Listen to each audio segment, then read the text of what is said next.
Hi, and welcome again to another edition of Market Analysis for today, June 16th. I'm Giovanni Betancourt, analyst, trader, and educator with Vantage Markets. All right, guys, well, check it out. We are Friday, and we've gone through so much data this week, and we have finished with a strong rally to the upside, new bull market. We saw this week how the CPI came in year year 5.3. We saw how the PPI came in. We saw unemployment.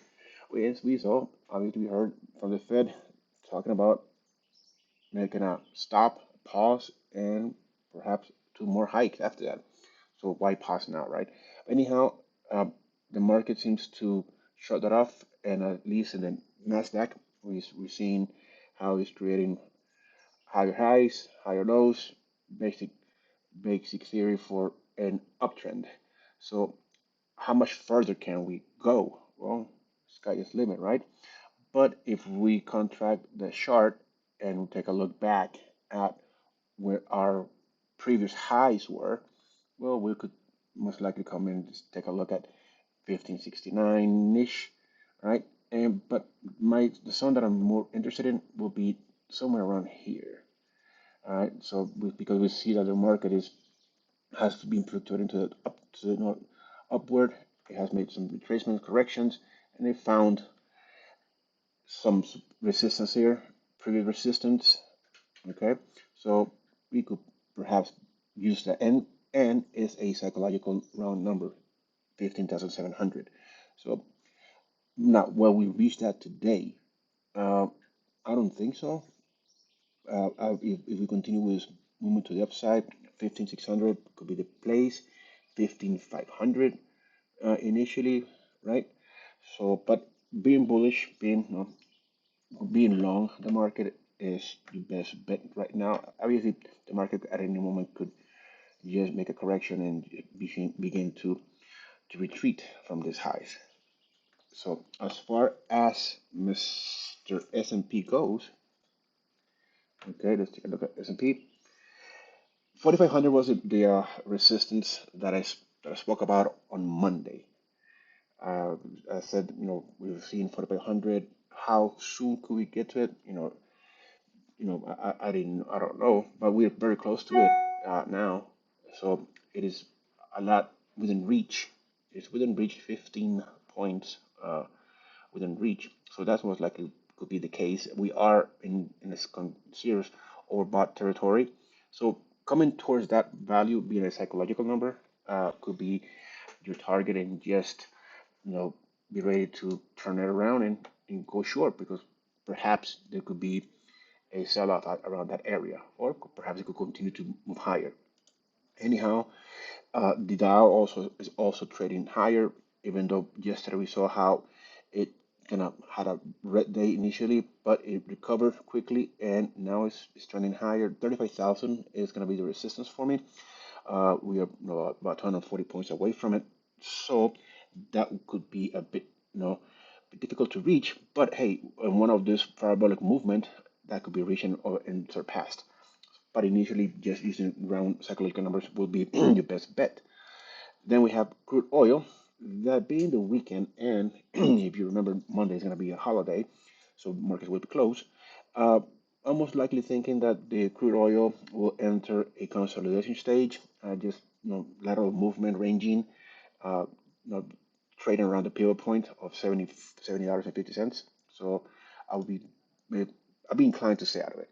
As far as Nat goes, Nat has we saw how yesterday it did have this parabolic movement. It surpassed our resistance, which was shy of 240. Now it is fluctuating to the upside. It almost reached 260, and it has retraced from there. The RSI is closer to getting into overbought territory, so 260-ish it will be that resistance. I'm using my resistance made on May 19th. You could be long on Nat Gas, but then again, there could be a sell-off at any moment. As far as gold goes, well, we saw how it did fluctuated much lower yesterday, but it recuperated itself and it closed higher. Well, actually, well, it closed within range within the this week's trading range. And today is looking to sustain itself north of 1950 and have 1980 as my resistance. I'm looking at this from a perspective of being the weekend. So most traders most likely just roll over their positions or get out of their positions. It's gonna be a long weekend.